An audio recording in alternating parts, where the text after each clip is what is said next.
কি? নৈতিকতা, আত্মশুদ্ধি, সমাজসেবা। আর এই লক্ষ্যগুলি অর্জিত হয় কিসের মাধ্যমে?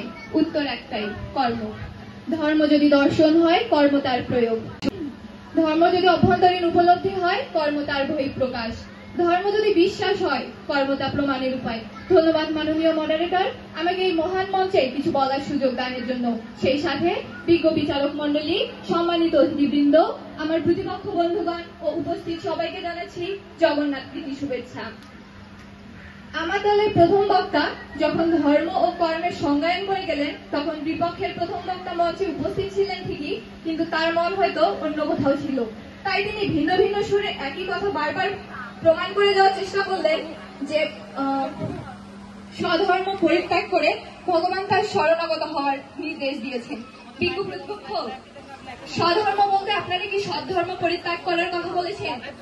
মাননীয় মডারেটর, আমরা জানি ধর্ম বলতে সাময়িক, পার্থিব, স্থায়িত্ব, দায়িত্ব ও মানবতা সম্পর্কে বোঝায়, যা আত্মার প্রকৃত ধর্ম নয়। অর্থাৎ বিজ্ঞ প্রতিপক্ষ, আপনি কৃষক, গৃহস্থ, শিক্ষক, সন্ন্যাসী যাই হন না কেন, আপনার প্রকৃত ধর্মই হলো ঈশ্বরের সেবা করা। সর্বধর্মান পরিত্যাজ্য। ভগবান শ্রীকৃষ্ণ যখন এই কথাটি বলেছেন, তখন কি তিনি স্বধর্ম ভগবান শ্রীকৃষ্ণ যখন এই কথাটি বলেছেন, তখন কি তিনি গীতার পূর্ববর্তী নির্দেশ স্বধর্ম পালন? প্রশ্ন রইল বিজ্ঞ প্রতিপক্ষ, উত্তর দিয়ে যাবেন। মাননীয় সভাপতি, আমরা যদি একটু পিছনে ফিরে তাকাই, তাহলে গীতায় 4 বর্ণ বিভাজনের কথা উল্লেখ করা আছে। গীতার 4র্থ অধ্যায়ে 13শ শ্লোকে বলা হয়েছে, চতুর্বর্ণং ময়া সৃষ্টং গুণ কর্ম বিভাগস্য, অর্থাৎ বিভাজন করা হয়েছে। আর এই 4 বর্ণকে প্রত্যেকের নির্দিষ্ট গুণ, নির্দিষ্ট কর্ম নির্ধারিত আছে, জন্ম নয়, কর্মের দ্বারাই বিভাজন করা হয়েছে বলে মনে করা হয়। ব্রাহ্মণ সমাজ জ্ঞানের পথ দেখান, ক্ষত্রিয় সমাজ রাষ্ট্র রক্ষা করেন, বৈশ্য সমাজ অর্থনীতি চালান, শূদ্র সমাজ পরিশ্রম দিয়ে সমাজের ভিত্তি গড়ে তোলেন। আর এটি কোনো বৈষম্য নয়, বরং সমাজের দেহের অঙ্গগুলোর মতো একে অপরের পরিপূরক।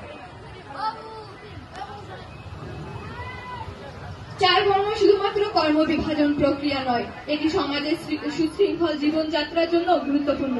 মাননীয় সভাপতি, ইতিহাস সাক্ষ্য দেয় গৌতম বুদ্ধ, স্বামী বিবেকানন্দ এবং মহাত্মা গান্ধী সৎ চিন্তা, সৎ কথন, সৎ কর্মই হল মূল ধর্মচর্চার মূল ভিত্তি। মানুষ যা করে, কিন্তু তিনি ঘরে বসে থাকেননি, চলেছেন গ্রাম থেকে গ্রামান্তরে, মানুষকে অন্ধবিশ্বাস থেকে বের করে নিয়ে এসেছেন।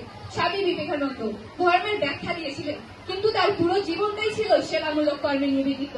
মহাত্মা গান্ধী তিনিও ধর্মপ্রাণ ছিলেন, কিন্তু তার ধর্ম ছিল অহিংসার মাধ্যমে কর্ম করে দেশের স্বাধীনতা রক্ষা করা।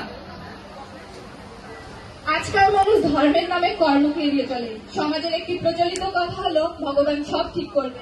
আর এই অন্ধবিশ্বাস কি মানুষের দায় এড়ানোর প্রবণতা তৈরি করে না? প্রশ্ন রইল প্রতিপক্ষ, উত্তর দিয়ে যাবেন। গীতা অনুসারে ধর্ম ত্যাগ নয়, কর্মে থেকেও মোহহীনভাবে ধর্ম দায়িত্ব পালন করাই হলো প্রকৃত ধর্ম।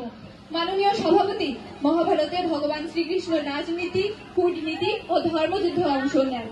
যদি জড়জগতের কোনো কর্মই ধর্ম হতে পারে না, তাহলে ভগবান শ্রীকৃষ্ণ কেন সমাজের কাজ করলেন? বিজ্ঞ প্রতিপক্ষ, উত্তরটি দিয়ে যাবেন। স্বধর্ম বলতে নিজের দায়িত্ব, পেশা নয়, নীতি ও আর্থিক দায়িত্ব।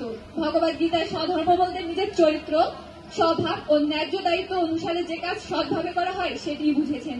চোরের ধর্ম কি চুরি করা? না, চুরি ডাকাতি অন্যায়, ধর্ম ও মানবতার বিপরীত।